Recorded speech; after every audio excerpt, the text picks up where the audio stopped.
सब प्रेम से बोलो, देवी भागवत पुराण की जय।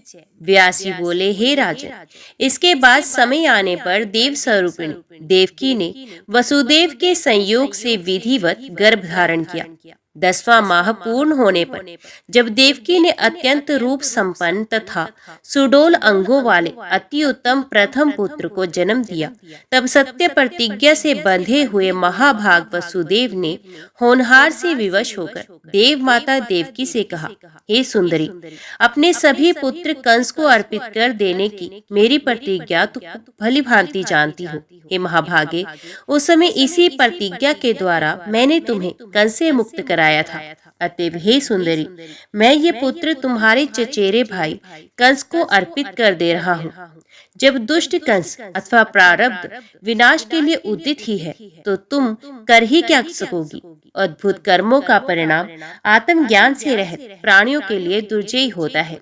काल के पाश में बंधे हुए समस्त जीवों को अपने द्वारा किए गए शुभ तथा अशुभ कर्मों का फल निश्चित रूप से भोगना ही पड़ता है। प्रत्येक जीव का प्रारब्ध निश्चित रूप से विधि के द्वारा ही निर्मित है। देवकी बोली, हे स्वामी, मनुष्यों को अपने पूर्व जन्म में किए गए कर्मों का फल अवश्य भोगना पड़ता है, किंतु क्या तीर्थाटन, तप एवं दान आदि से वे कर्म फल नष्ट नहीं हो सकता। हे महाराज, पूर्व अर्जित पापों के विनाश के लिए महात्माओं ने धर्मशास्त्रों में तो नानाविध प्रायश्चित के विधान का उल्लेख किया है। ब्रह्मत्या करने वाला, स्वर्ण का हरण करने वाला, सुरापान करने वाला तथा गुरुपत्नी के साथ गमन करने वाला महापापी भी 12 वर्षों तक व्रत का अनुष्ठान कर लेने पर शुद्ध हो जाता है। हे अनग, उसी प्रकार मनु आदि के द्वारा उपदिष्ट प्रायश्चित का विधान पूर्वक अनुष्ठान करके मनुष्य क्या पाप से मुक्त नहीं हो जाता। यदि प्रायश्चित विधान के द्वारा पाप से मुक्ति नहीं मिलती है, तो क्या याज्ञवल्क्य आदि धर्मशास्त्र प्रेता तत्वदर्शी मुनियों के वचन निरर्थक हो जाएंगे। हे स्वामी, होनी होकर ही रहती है। यदि ये निश्चित है, तब तो सभी आयुर्वेद एवं सभी मंत्र शास्त्र झूठे सिद्ध हो जाएंगे और इस प्रकार भाग्य लेख के समक्ष सभी उद्यम अर्थहीन हो जाएंगे। जो होना है वे अवश्य घटित होता है। यदि यही सत्य है, तो सत्कर्मों की ओर प्रवृत्त होना व्यर्थ हो जाएगा और अग्निष्टोम आदि स्वर्ग प्राप्ति शास्त्र सम्मत साधन भी निरर्थक हो जाएंगे। जब वेद शास्त्र आदि के उपदेश ही व्यर्थ हो गए, तब उन प्रमाणों के झूठा हो जाने पर क्या धर्म का समूल नाश नहीं हो जाएगा। उद्यम करने पर सिद्धि की प्रत्यक्ष प्राप्ति हो जाती है। अतएव अपने मन में भली भांति सोच करके कोई ऐसा उपाय कीजिए जिससे मेरा ये बालक पुत्र बच जाए। किसी के कल्याण की इच्छा से यदि झूठ बोल दिया जाए तो इसमें किसी प्रकार का दोष नहीं होता, ऐसा विद्वान लोग कहते हैं। वसुदेव बोले, हे महाभागे, सुनो, मैं तुमसे ये सत्य कह रहा हूँ। मनुष्य को उद्यम करना चाहिए, उसका फल देव के अधीन रहता है। प्राचीन तत्ववेत्ताओं ने संसार में प्राणियों के 3 प्रकार के कर्म पुराणों तथा शास्त्रों में बताए हैं। हे सुमध में, संचित, प्रारब्ध और वर्तमान, ये 3 प्रकार के कर्म देहधारियों के होते हैं। हे सुजगने, प्राणियों द्वारा संपादित जो भी शुभाशुभ कर्म होते हैं, वे बीज का रूप धारण कर लेते हैं और अनेक जन्मों के उपार्जित वे कर्म समय पाकर फल देने के लिए उपस्थित हो जाते हैं। जीव अपना पूर्व शरीर छोड़कर अपने द्वारा किए गए कर्मों के अधीन होकर स्वर्ग अथवा नरक में जाता है। सुकर्म करने वाला जीव दिव्य शरीर प्राप्त करके स्वर्ग में नानाविध सुखों का उपभोग करता है तथा दुष्कर्म करने वाला विषय भोग जन्य यातना देह प्राप्त करके नरक में अनेक प्रकार के कष्ट भोगता है। इस प्रकार भोग पूर्ण हो जाने पर जब पुनः उसके जन्म का समय आता है, तब लिंग देह के साथ संयोग होने पर उसकी जीव संज्ञा हो जाती है। उसी समय जीव का संचित कर्मों से संबंध हो जाता है और पुनः लिंग देह के आविर्भाव के समय परमात्मा उन कर्मों के साथ जीव को जोड़ देते हैं।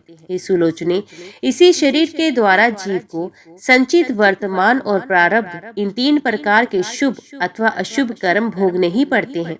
हे भामिनी, केवल वर्तमान कर्म ही प्रायश्चित आदि के द्वारा नष्ट किए जा सकते हैं। इसी प्रकार समूचे शास्त्रोक्त उपायों द्वारा संचित कर्मों को भी विनिष्ट किया जा सकता है, किंतु प्रारब्ध कर्मों का क्षय तो भोग से ही संभव है। अन्यथा नहीं। अतएव मुझे तुम्हारे इस पुत्र को हर प्रकार से कंस को अर्पित कर ही देना चाहिए। ऐसा करने से मेरा वचन भी मिथ्या नहीं होगा और लोक निंदा का दोष भी मुझे नहीं लगेगा।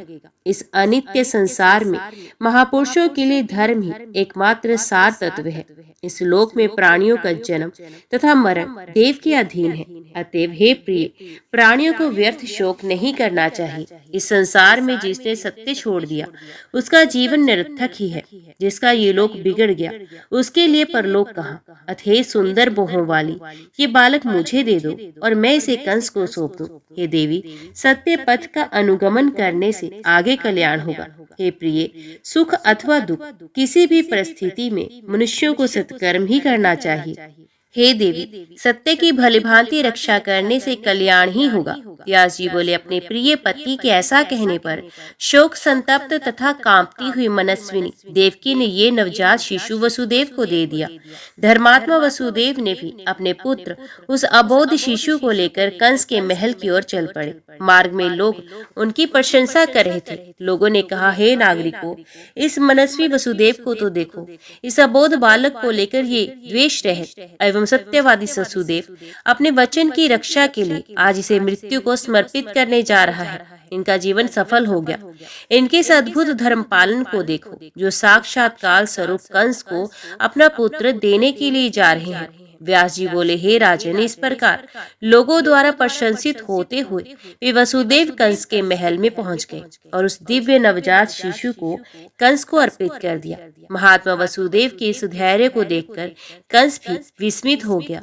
उस बालक को अपने हाथों में लेकर कंस ने मुस्कुराते हुए ये वचन कहा, हे शूरसेन तन्य, आप धन्य हैं। आज आपके इस पुत्र समर्पण के कृत्य से मैंने आपका महत्व जान लिया। ये बालक मेरी मृत्यु का कारण नहीं है, क्योंकि आकाशवाणी के द्वारा देवकी का 8वां पुत्र मेरी मृत्यु का कारण बताया गया है। अतएव मैं इस बालक का वध नहीं करूंगा।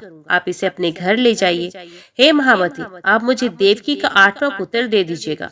ऐसा कहकर उस दुष्ट कंस ने तुरंत वे शिशु वसुदेव को वापस कर दिया। राजा कंस ने कहा कि वे बालक अपने घर जाए और सकुशल रहे।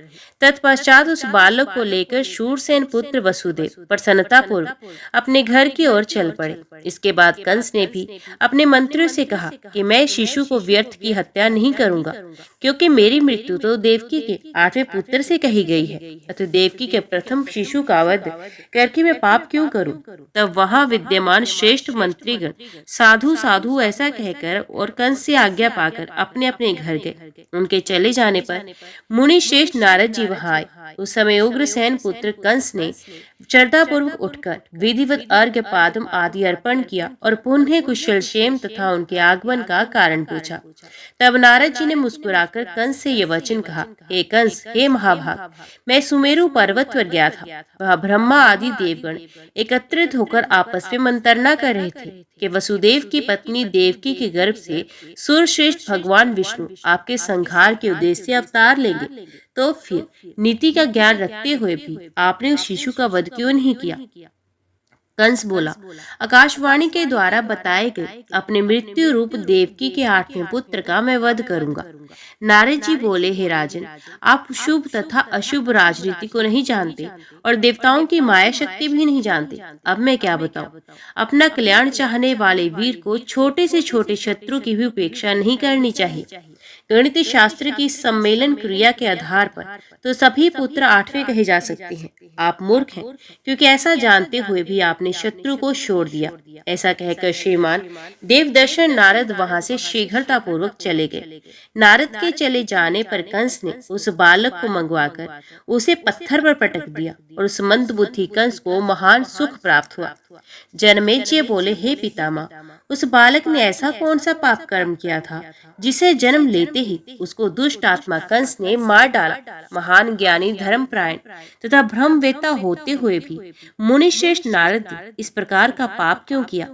विद्वजनों ने पाप करने तथा करवाने वाले इन दोनों को समान पापी बताया है, तो फिर उन देवऋषि नारद ने इस पाप कर्म के लिए दुष्ट कंस को प्रेरित क्यों किया?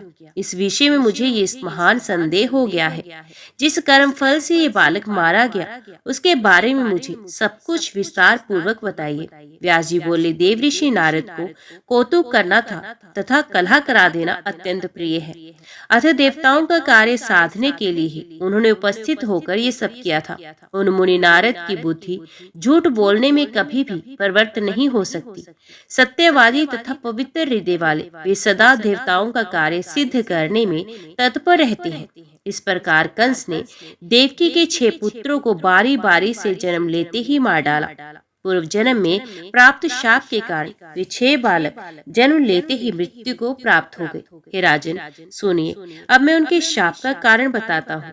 स्वयंभू मनवंतर में मरीचि की भार्या ऊर्णा के गर्भ से 6 अत्यंत बलशाली पुत्र उत्पन्न हुए। ये धर्मशास्त्र में पूर्ण रूप से निष्णात हैं। एक बार ब्रह्मा जी ने अपनी पुत्री सरस्वती के साथ समागम के लिए उद्यत देखकर वे हंस पड़े थे। तब ब्रह्मा जी ने उन्हें शाप दे दिया कि तुम लोगों का पतन हो जाए और तुम सब दैत्य योनि में जन्म लो। हे महाराज, इस प्रकार वे 6 पुत्र कालनेमी के पुत्र में उत्पन्न हुए। हे राजन, अगले जन्म में वे हिरण्यकशिपु के पुत्र हुए। उनका पूर्व ज्ञान अभी बना हुआ था, अतः सब पूर्व शाप से भयभीत होकर उस जन्म में सम्माहित चित हो शांत भाव से तप करने लगे। इसे ब्रह्मा जी ने अत्यधिक प्रसन्न होकर उन 6 को वरदान दे दिया। ब्रह्मा जी बोले, हे महाभाग पुत्रों, मैंने क्रोध में आकर उस समय तुम लोगों को शाप दे दिया था। मैं तुम सभी पर प्रसन्न हूँ, अतएव अपना मनोवांछित वर मांगो। व्यास जी बोले, उन ब्रह्मा का वचन सुनकर उनके मन में अत्यधिक प्रसन्नता हुई। अपना कार्य सिद्ध करने में तत्पर उन सबने ब्रह्मा जी से वर मांग लिया।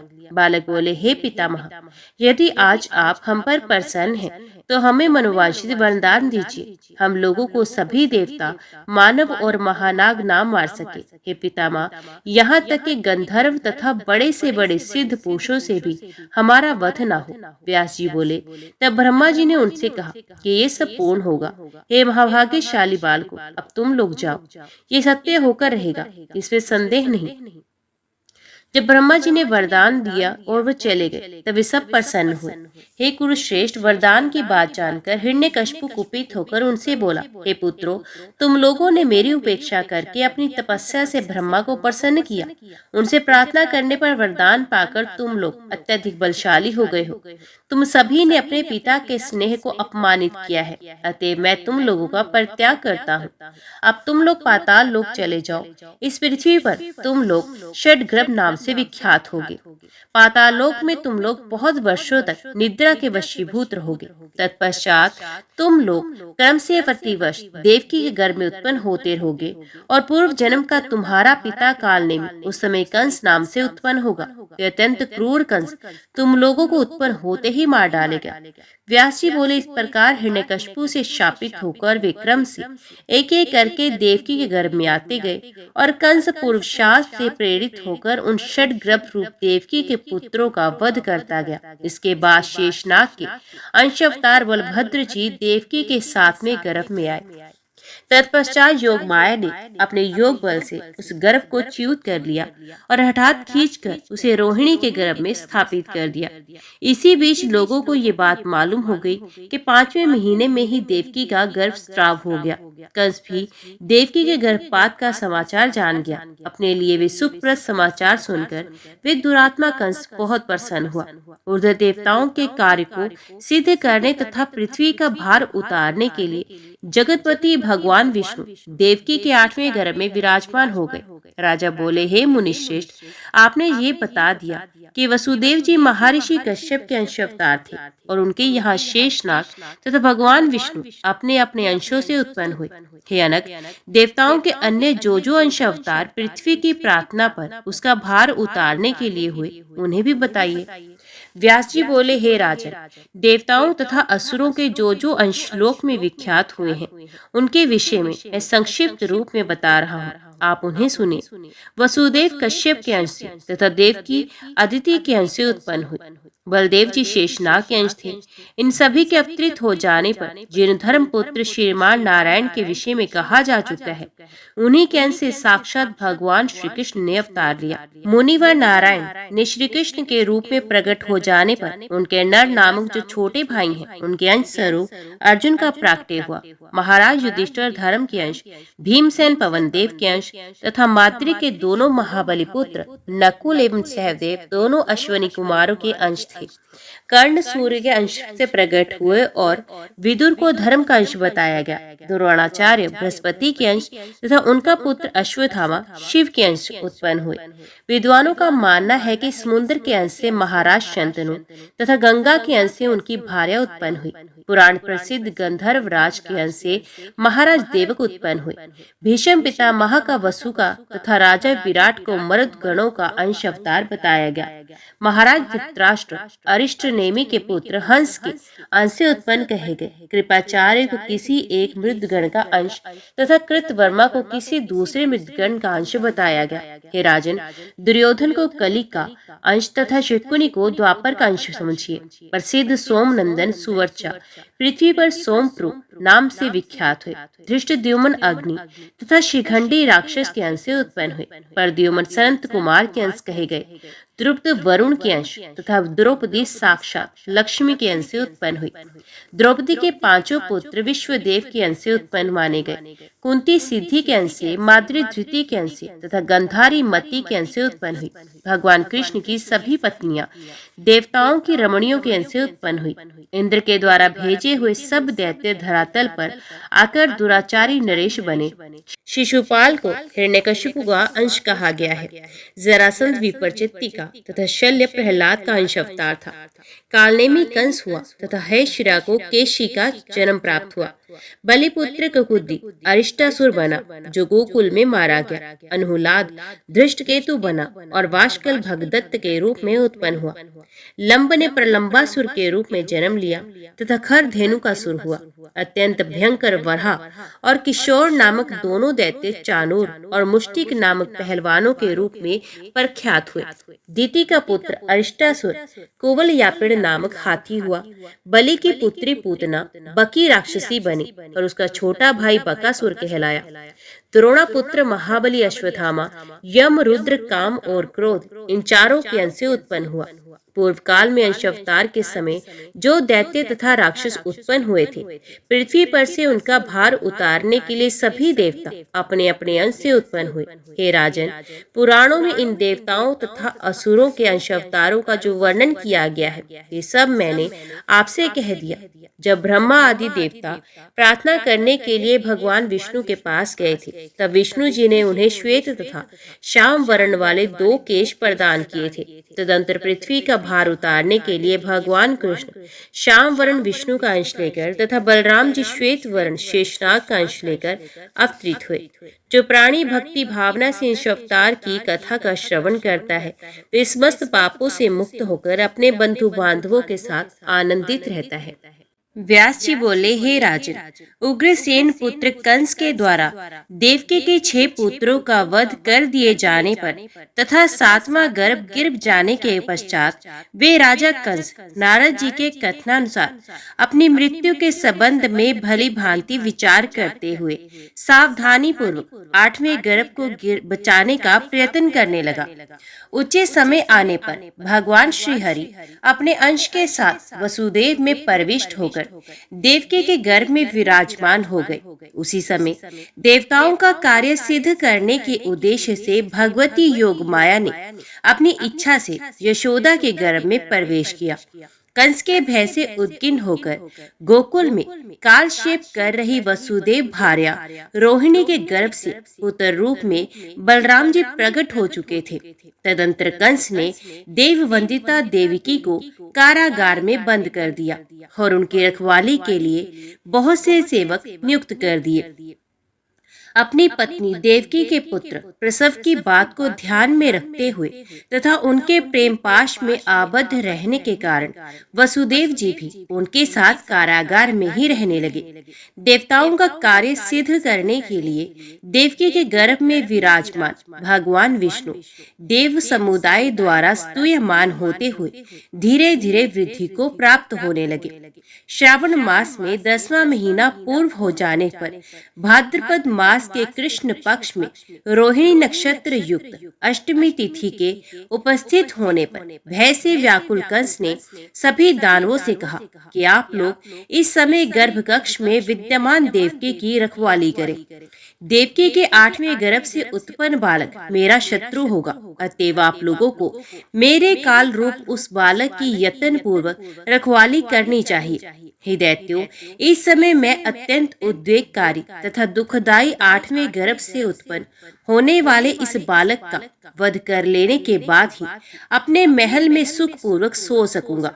आप सभी लोग अपने हाथों में तलवार, भाला और धनुष धारण करके निद्रा तथा आलस्य से रहित होकर चारों ओर दृष्टि रखिएगा।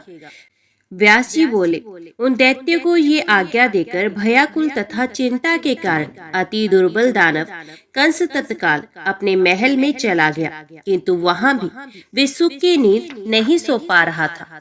तत्पश्चात मध्य रात्रि में देवकी ने वसुदेव जी से कहा, महाराज, मेरे प्रसव का समय आ गया है, अब मैं क्या करूं? यहाँ पर बहुत से भयंकर राक्षस नियुक्त किए गए हैं। यहाँ आने के पूर्व नंद की पत्नी यशोदा से मेरी ये बात निश्चित हुई थी। उन्होंने कहा था, हे माननी, तुम अपने पुत्र को मेरे घर भेज देना, मैं मन लगाकर तुम्हारे पुत्र का पालन पोषण करूंगी। कंस को विश्वास दिलाने के लिए मैं तुम्हें उसके बदले अपनी संतान दे दूंगी। अतः हे प्रभु, इस विषम परिस्थिति में अब हमें क्या करना चाहिए? हे शूर्क ने, आप इन दोनों संतानों की अदला बदली करने में कैसे समर्थ हो सकेंगे? हे कांत, आप अपना मुख फेर कर मुझसे दूर होकर बैठिए, क्योंकि दुस्तर लज्जा के कारण मैं संकोच में पड़ रही हूँ। हे स्वामी, इसके अतिरिक्त यहाँ कुछ विशेष कर ही क्या सकती हूँ? देवतुल्य महाभाग वसुदेव से ऐसा कहकर देवकी ने उसी अर्धरात्रि की शुभ वेला में एक परम सुंदर बालक को जन्म दिया। उस सुंदर बालक को देखकर देवकी को महान आश्चर्य हुआ। पुत्र प्राप्ति के कारण हर्षातिरेक से प्रफुल्लित अंग प्रत्यंगों वाली महाभागा देवकी ने पति से कहा, हे कांत, अपने पुत्र का मुख तो देख लीजिए, क्योंकि हे प्रभु, इसका दर्शन आपके लिए फिर सर्वथा दुर्लभ हो जाएगा। काल रूपी मेरा भाई कंस आज ही इसका वध कर डालेगा। तब ठीक है। ऐसा कहकर वसुदेव जी उस पुत्र को अपने हाथों में लेकर अद्भुत कर्मशाली अपने उस पुत्र का मुख निहारने लगे। तत्पश्चात अपने पुत्र का मुख देखकर वसुदेव जी इस चिंता में आकुल हो गए कि मैं कौन सा उपाय करूं जिससे इस बालक के लिए मुझे विषाद ना हो। वसुदेव जी के इस प्रकार चिंता मगन होने पर उन्हें संबोधित करके आकाश में स्पष्ट शब्दों में आकाशवाणी हुई, हे वसुदेव, तुम इस बालक को लेकर तत्काल गोकुल पहुंच जाओ। सभी रक्षक गण मेरे द्वारा निद्रा से अचेत कर दिए गए हैं। 8 फाटकों को खोल दिया गया है तथा जंजीरें तोड़ दी गई हैं। इस बालक को नंद के घर छोड़कर वहां से तुम योग माया को उठा लाओ। ये वाणी सुनकर उस कारागृह में निरुद्ध वसुदेव जी बाहर की ओर गए। हे राजन, इस प्रकार वसुदेव जी फाटकों को खुला हुआ देखकर बड़ी शीघ्रता पूर्वक उस बालक को लेकर द्वारपालों की दृष्टि से बचते हुए तत्काल कारागार से निकल पड़े। यमुना के किनारे पहुंचकर उन्होंने देखा कि इस पार से उस पार अगाध जल अपलावित हो रहा है। उनका गोकुल जाना भी सुनिश्चित था। उनके जल में उतरते ही नदियों में श्रेष्ठ यमुना जी ने कमर भर पानी हो गया। योगमाया के प्रभाव से वसुदेव जी ने सहजता पूर्वक यमुना जी को पार कर लिया और वे उस आधी रात में सुनसान मार्ग पर चलते हुए गोकुल में पहुंचकर नंद के द्वार पर विपुल गो संपदा देखते हुए वहां स्थित हो गए। उसी समय योगमाया के अंश से जायमान दिव्य रूप में त्रिगुणात्मिका भगवती ने यशोदा के गर्भ से अवतार लिया था। तदंतर सैरंध्री का रूप धारण करके स्वयं भगवती ने उत्पन्न उस अलौकिक बालिका को अपने कर कमल में ग्रहण करके वहां जाकर वसुदेव जी को दे दिया। वसुदेव जी भी अपने पुत्र को देवी रूपा सेरंधरी के कर कमल में रखकर योगमाया स्वरूपा उस बालिका को लेकर प्रसन्नता पूर्वक वहां से तत्काल चल पड़े। कारागार में पहुंचकर उन्होंने देवकी की छैया पर बालिका को लिटा दिया और भय तथा चिंता से युक्त होकर वे पास ही में एक ओर जाकर बैठ गए। इतने में कन्या से उच्च स्वर में रोना आरंभ किया। तब प्रसवकाल को सूचित करने के लिए नियुक्त कंस के सेवक रात में रोने की वे ध्वनि सुनकर जाग पड़े। आनंद से विवल वे सेवक तत्काल उसी समय जाकर राजा से बोले, हे महामती, देवकी का पुत्र उत्पन्न हो गया, अब शीघ्र चलिए। उनका ये वचन सुनते ही भोजपति कंस तत्काल जा पहुंचा और वहां पर दरवाजा खुला हुआ देखकर कंस ने वसुदेव जी को बुलवाया।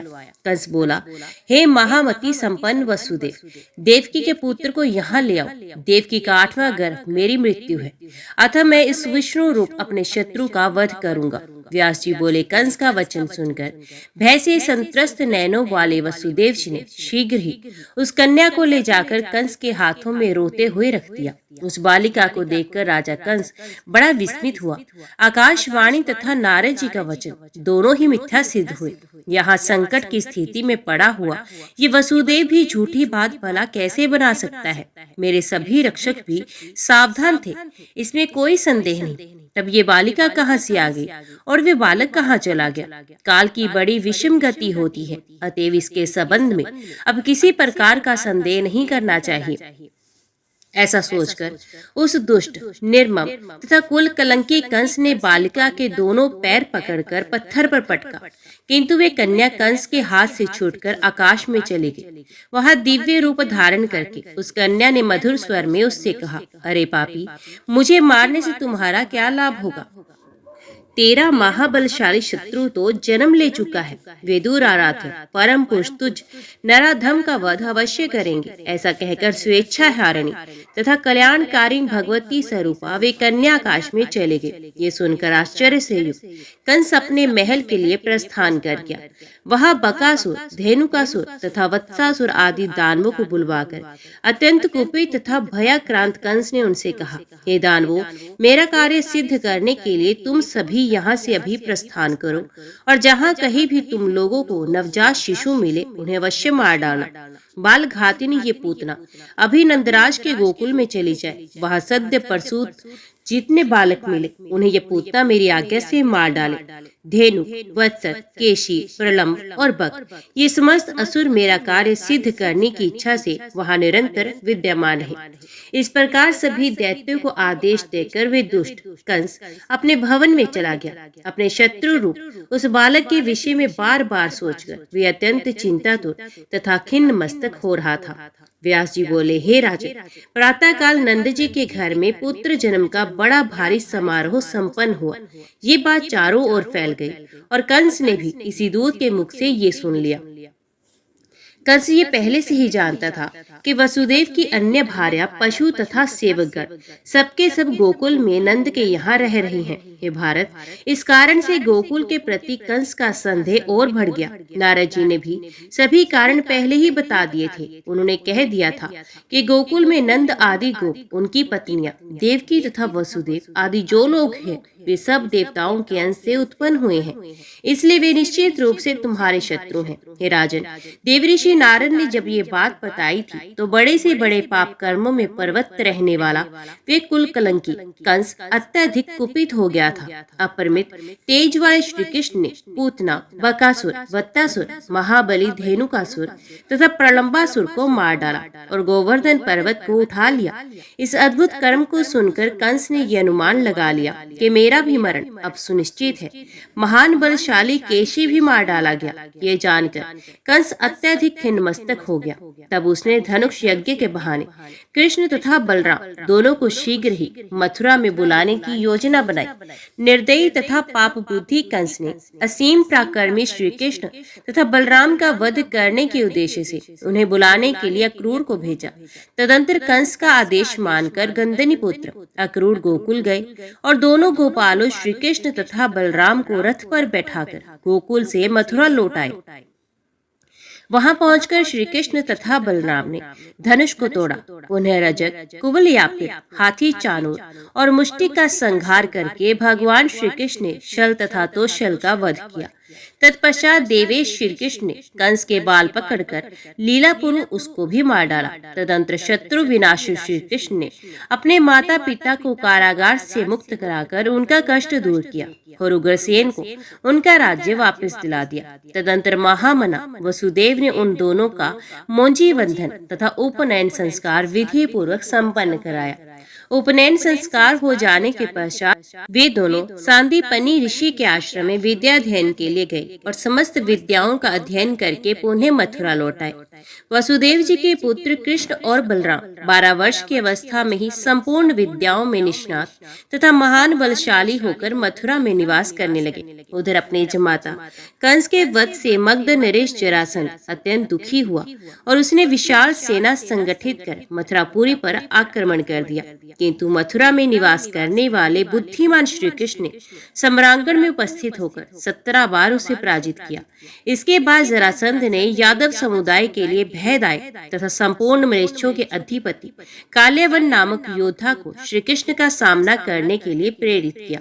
काल्यवन को आता सुनकर मधुसूदन श्री कृष्ण ने सभी प्रसिद्ध यादवों तथा बलराम जी को बुलाकर कहा, महाबलशाली जरासंध से हम लोगों को यहाँ बराबर भय बना हुआ है। उसी की प्रेरणा से काल्यवन यहाँ आ रहा है। हे महाभाग, ऐसी स्थिति में हम लोगों को क्या करना चाहिए? इस समय घर, सेना और धन छोड़कर हमें प्राण बचा लेना चाहिए। जहाँ भी सुख पूर्वक रहने का प्रबंध हो जाए वहीं पैतृक देश होता है।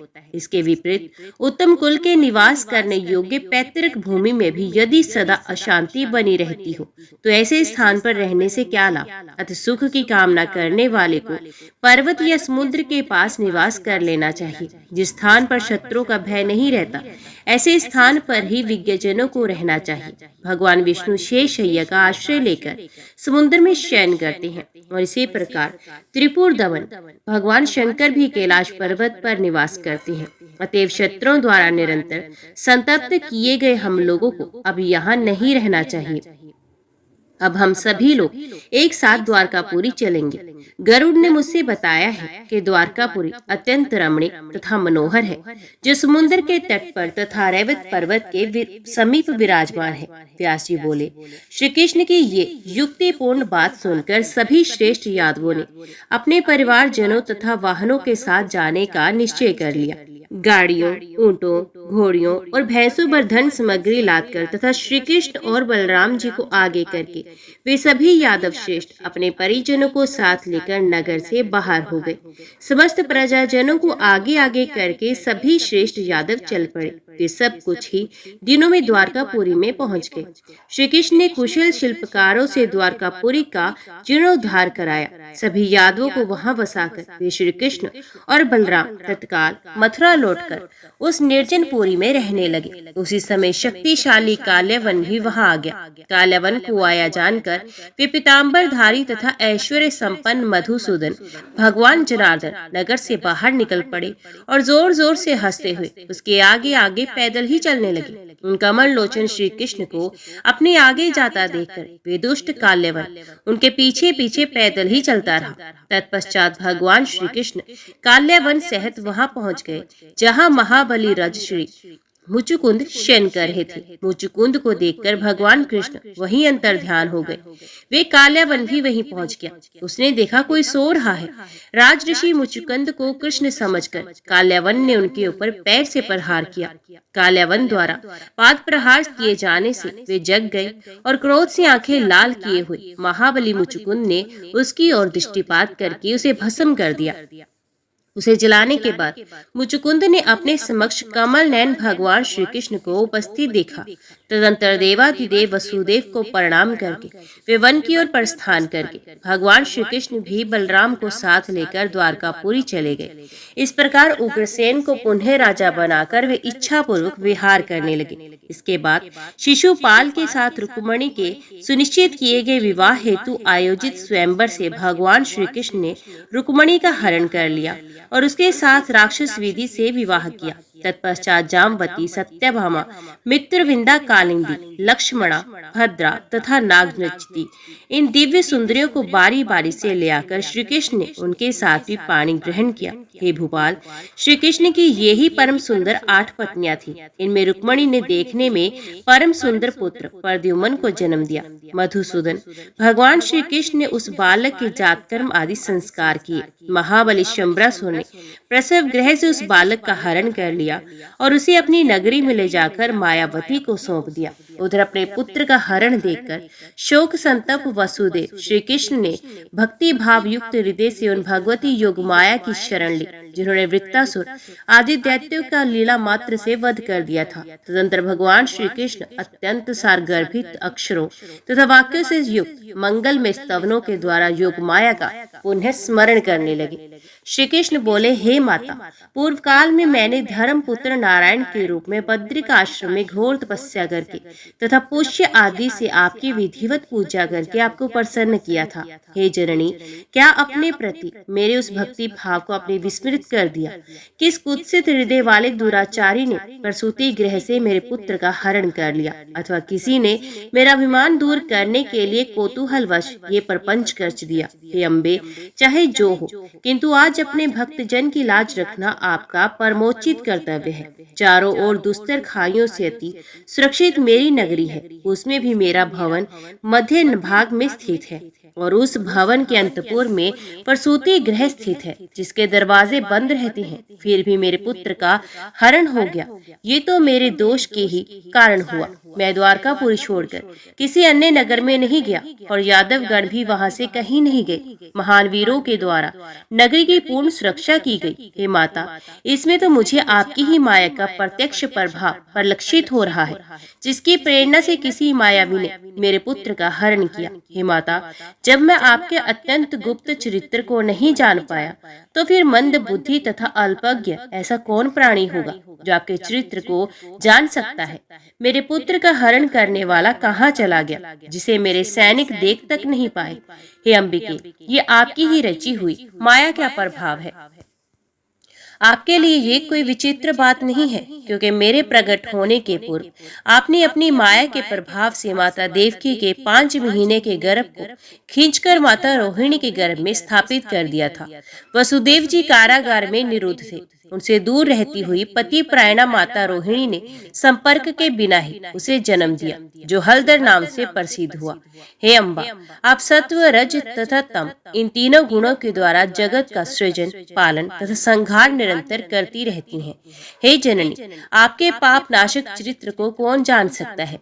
वास्तविकता तो ये है कि ये संपूर्ण जगत प्रपंच आपके ही द्वारा विरचित है। आप पहले प्राणियों के समक्ष पुत्र जन्म से होने वाले असीम आनंद को उपस्थित करके उन्हें पुत्र वियोग जनित दुख का भार उनके ऊपर ला देती हैं। ऐसा प्रतीत होता है कि उन सुललित प्रपंचों की रचना करके आप अपना मनोरंजन करती हैं। यदि ऐसा ना होता तो पुत्र प्राप्ति जनित मेरा आनंद व्यर्थ क्यों होता? हे अमित प्रभाव वाली भगवती, इस बालक की माता कुर्री पक्षी की भांति रो रही है। वे बेचारी सदा मेरे पास ही रहती है, जिसे देखकर मेरा दुख और भी बढ़ जाता है। हे माता, आप ही तो भय व्याधि से पीड़ित प्राणियों के एकमात्र शरण है।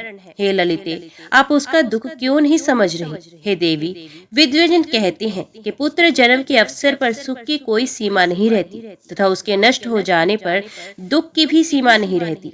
हे जननी, अब मैं क्या करूं? हे माता, अपने प्रथम पुत्र के विनष्ट हो जाने पर मेरा हृदय अब विदीर्ण हो जा रहा है। मैं आपको प्रसन्न करने वाला अम्बा यज्ञ करूंगा, नवरात्र व्रत करूंगा और विधि विधान से आपका पूजन करूंगा, क्योंकि आप संपूर्ण दुखों का नाश करने वाली हैं। हे माता, यदि मेरा पुत्र जीवित हो तो आप मुझे शीघ्र उसे दिखा दीजिए, क्योंकि आप समस्त प्रकार के शोकों का शमन करने में समर्थ हैं।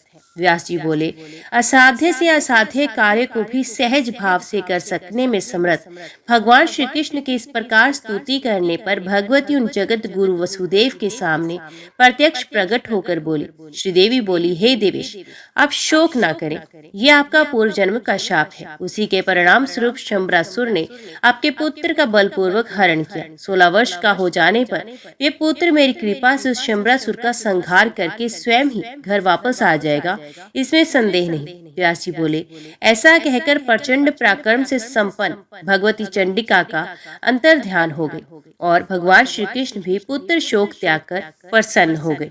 राजा बोले, हे मुनिवर, आपकी इस बात से तथा साक्षात विष्णु के अंश अवतार भगवान श्री कृष्ण के ऊपर कष्ट का पड़ना देखना मुझे संदेह हो रहा है। भगवान विष्णु के अंश से उत्पन्न श्री कृष्ण प्रताप से संपन्न थे, फिर भी भगवान के उस पुत्र का प्रसव गृह से हरण कैसे हुआ? वे दैत्य शंबरासुर चारों ओर से भली भांति सुरक्षित रमणीय नगर के अत्यंत गुप्त स्थान में अवस्थित प्रसव गृह में प्रवेश करके उस बालक को कैसे उठा ले गया? ये बड़ी विचित्र तथा अद्भुत बात है कि भगवान श्री कृष्ण भी से जान नहीं पाए। हे सत्यवती नंदन, मेरे मन में इस बात को लेकर महान आश्चर्य उत्पन्न हो रहा है। हे ब्राह्मण, वहाँ द्वारकापुरी में वासुदेव श्री कृष्ण के विद्यमान रहते हुए भी सूती का ग्रह से बच्चे के हरण की जानकारी उन्हें नहीं हो सकी। मुझे इसका कारण बताइए। व्यास जी बोले, हे राजन, प्राणियों की बुद्धि को विमोहित कर देने वाली माया बड़ी बलवती होती है। ये शांभवी नाम से प्रसिद्ध है। संसार में कौन सा प्राणी है जिस माया के प्रभाव से मोहित नहीं हो जाता है? मनुष्य जन्म पाते ही प्राणी में समस्त मनोवांछित गुण उत्पन्न हो जाते हैं। ये सभी गुण देह से संबंध रखते हैं। देवता अथवा दानव कोई भी इससे परे नहीं। भूख प्यास, निद्रा भय, तंद्रा, व्यामोह, शोक, संदेह, हर्ष, अभिमान, बुढ़ापा, मृत्यु, अज्ञान, ग्लानि, वैर, ईर्ष्या, परदोष दृष्टि, मद और थकावट ये देह के साथ उत्पन्न होती हैं। हे राजन, ये भाव सभी पर अभाव अपना प्रभाव डालते हैं। जिस प्रकार श्री राम अपने समक्ष विचरणशील स्वर्ण मृग की वास्तविकता को नहीं जान पाए और वे सीता हरण तथा जटायु मरण की घटना भी नहीं जान सके, श्री राम ये भी नहीं जान सके कि अभिषेक के दिन ही उन्हें वनवास होगा और वे अपने वियोग जनित शोक से पिता की मृत्यु भी नहीं जान पाए। रावण के द्वारा बलपूर्वक हरी गई सीता के संबंध में श्री राम कुछ भी नहीं जान सके और एक अज्ञानी पुरुष की भांति उन्हें खोजते हुए वन वन भटकते रहे। तदंतर उन्होंने बलपूर्वक वाली का वध करके वानरों को अपना सहायक बनाकर सागर पर सेतु बना और पुनः उस समुद्र को पार करके उन्होंने सभी दिशाओं में बड़े बड़े शूरवीर वानरों को भेजा। तत्पश्चात संग्राम भूमि में रावण के साथ घोर युद्ध किया, जिसमें उन्हें महान कष्ट उठाना पड़ा। महाबली होते हुए भी श्री राम को नागपाश में बंधना पड़ा। बाद में गरुड़ की सहायता से वे रघुनंदन बंधन मुक्त हुए।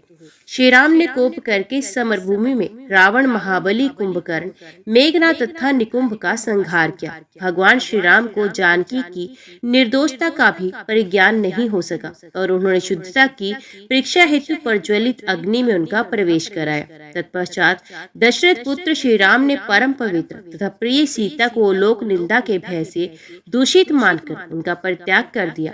वे श्री राम अपने पुत्रों लव कुश को नहीं पहचान सके। बाद में महर्षि वाल्मीकि ने उन्हें बताया कि वे दोनों महाबली बालक उनके पुत्र हैं। वे रघुनंदन श्री राम सीता के पाताल जाने के बाद भी नहीं जान पाए। वे कुपित होकर भाई का वध करने को उद्यत हो गए। दानव घर के संहारक श्री राम को काल के आगमन का भी ज्ञान नहीं हो सका। मानव शरीर धारण करके उन्होंने मनुष्यों के समान कार्य किए। ऐसे ही श्री कृष्ण ने भी सभी मनोवोचित भाव प्रदर्शित किए। इस विषय में अन्यथा विचार नहीं करना चाहिए। रघुनंदन यदुनंदन श्री कृष्ण पहले कंस के भय से गोकुल जाने को विवश हुए। उस समय के पश्चात जरासंध के भय से मथुरा छोड़कर श्री कृष्ण को द्वारका जाना पड़ा। वे ही श्री कृष्ण अधर्म पूर्ण कार्य करने में प्रवृत्त हुए, जो कि उन्होंने संतान धर्म को जानते हुए भी शिशुपाल के द्वारा वर्ण की गई रुक्मणी का हरण कर लिया।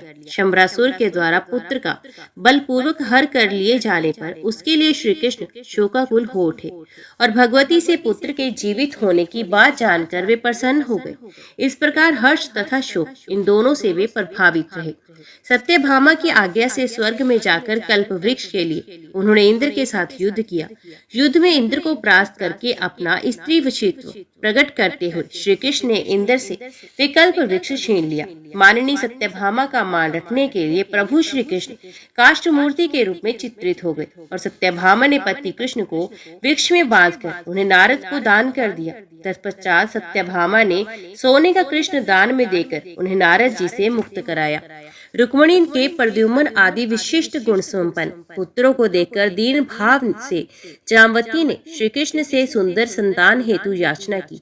तब तपस्या करने का निश्चय करके वे पर्वत पर चले गए, जहाँ महान तपस्वी तथा शिव भक्त मुनि उपमन्यु विराजमान थे। वहां पर पुत्र अभिलाषी श्री कृष्ण ने उपमन्यु को अपना गुरु बनाकर उनसे पाशुपत दीक्षा ली और वे वहीं पर मुंडित होकर दंडी हो गए। महीने भर फलाहार करते हुए श्री कृष्ण ने घोर तपस्या की और शिव के ध्यान में लीन होकर शिव मंत्र का जप किया। दूसरे महीने में केवल जल पीकर और एक पैर से खड़े होकर श्री कृष्ण ने कठोर तप किया। तीसरे महीने में वे वायु भक्षण करते हुए पैर के अंगूठे के अग्रभाग पर स्थित रहे। तत्पश्चात छठे महीने में भगवान रुद्र उनके भक्ति भाव से प्रसन्न हुए और उन चंद्रकलाधारी भगवान शंकर ने पार्वती सहित उन्हें प्रत्यक्ष दर्शन दिया। वे नंदी बैल पर सवार होकर वहां आए थे और इंद्र आदि देवताओं से घिरे हुए थे। उस समय ब्रह्मा और विष्णु भी उनके साथ थे तथा साक्षात यक्ष और गंधर्व उनके निरंतर सेवा कर रहे थे। उन वासुदेव श्री कृष्ण को संबोधित करते हुए शंकर जी ने कहा, हे कृष्ण, तुम्हारी इस कठोर तपस्या से मैं प्रसन्न हूँ। हे यादव नंदन, तुम अपने वांछित मनोरथ बताओ, मैं उन्हें दूंगा। सभी मनोरथों को पूर्ण करने वाले मुझ शिव का दर्शन हो जाने पर कोई भी कामना शेष नहीं रहती। व्यास जी बोले, उन भगवान शंकर को प्रसन्न देखकर देवकी नंदन श्री कृष्ण प्रेम पूर्वक उनके चरणों में दंड की भांति गिर पड़े। तदंतर देवेश्वर सनातन श्री कृष्ण शंकर जी के सम्मुख खड़े होकर मेघ सदृश गंभीर वाणी में उनकी स्तुति करने लगे। वे बोले, हे देवदेव, हे जगन्नाथ, हे सभी प्राणियों के कष्ट के विनाशक, हे दैत्यवर्धन, हे त्रिलोककारी, आपको नमस्कार है। हे नीलकंठ, आपको नमस्कार है। आप त्रिशूलधारी को बारंबार नमस्कार है। दक्ष के यज्ञ का विध्वंस करने वाले आप पार्वती वल्लभ को नमस्कार है। हे सुव्रत, आपके दर्शन से मैं धन्य तथा कृत्य हो गया हूँ। आपके चरण कमल का नमन करके मेरा जन्म सफल हो गया है। हे जगत गुरु, इस संसार में आकर मैं स्त्री रूपी बंधनों में आबद्ध हो गया हूँ। हे त्रिलोचन, अपनी रक्षा के लिए आज मैं आपकी शरण में आया हूँ। हे दुखनाशन, मानव जन्म पाकर मैं बहुत खिन्न हो गया हूँ। हे भव, शरण में आए हुए तथा सांसारिक दुखों से भयभीत मुझ दीन की इस समय आप रक्षा कीजिए। हे मदनाहक, मैंने गर्भ में रहकर बहुत कष्ट पाया। जन्म काल से ही गोकुल में रहते हुए मुझे कंस से भयभीत रहना पड़ा। तत्पश्चात नंद के यहाँ मुझे गोपालन का कार्य करना पड़ा और गायों के खुर से उड़ी हुई धूल से धूसरित को केश पाश वाला होकर घने वृंदावन में इधर उधर विचरण करता हुआ मैं ग्वालों की आज्ञा का पालन करने को विवश हुआ। हे विभो, उसके बाद मलेश राज काल्यावन के भय से संतप्त होकर मथुरा जैसे दुर्लभ तथा शुभ पैतृक भूमि छोड़कर मुझे द्वारकापुरी चले जाना पड़ा। हे विभो, राजा याति के शाप भय के कारण अपने कुल धर्म की रक्षा में तत्पर मैंने समृद्धि में मथुरा तथा द्वारकापुरी का राज्य उग्रसेन को सौंप दिया और सदा उनका दास बनकर उनकी सेवा की। हमारे पूर्वजों ने उन उग्रसेन को ही यादवों का राजा बनाया था। हे शंभु, गृहस्थी का जीवन अत्यंत कष्टप्रद होता है। इसमें सदा स्त्री के वशीभूत रहना पड़ता है और अनेक धार्मिक मर्यादाओं का उल्लंघन भी हो जाता है। इसमें परतंत्रता तथा स्त्री पुत्रादि का स्पंदन सदा बांधे रखता है। इस जीवन में मोक्ष की वार्ता तो दुर्लभ होती है। रुक्मिणी के पुत्रों को देखकर मेरी भार्या जामवती ने पुत्र प्राप्ति के निमित्त तपस्या करने के लिए मुझे प्रेरित किया। पुत्र प्राप्ति की कामना से मुझे तपस्या करनी पड़ी। हे देवेश, पुत्र प्राप्ति के लिए आपसे याचना करने में मुझे लज्जा का अनुभव हो रहा है। हे जगत गुरु, आप मुक्तिदाता तथा भक्त वत्सल देवेश्वर की आराधना के बाद उनके प्रसन्न होने जाने पर कौन मूर्ख ऐसा विनाशशील तथा तुच्छ फल की कामना करेगा।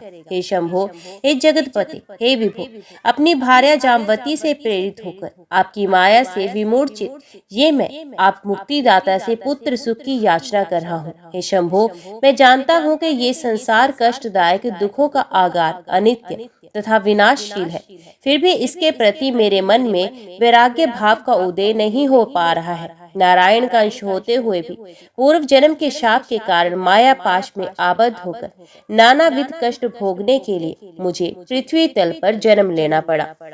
जय माँ भगवती, जय माँ दुर्गा। आज के वीडियो में इतना ही। उम्मीद करती हूँ वीडियो आपको पसंद आई होगी। वीडियो पसंद आई हो तो वीडियो को लाइक और चैनल को सब्सक्राइब जरूर कीजिएगा। जय माता दी लिखकर कमेंट बॉक्स में अपनी हाजिरी और अपने सुझाव देना ना भूलेगा। तो मिलते हैं अगली कथा अगली वीडियो के साथ। तब तक के लिए देखते व सुनते रहिए। जय माँ कंजर, जय माता दी।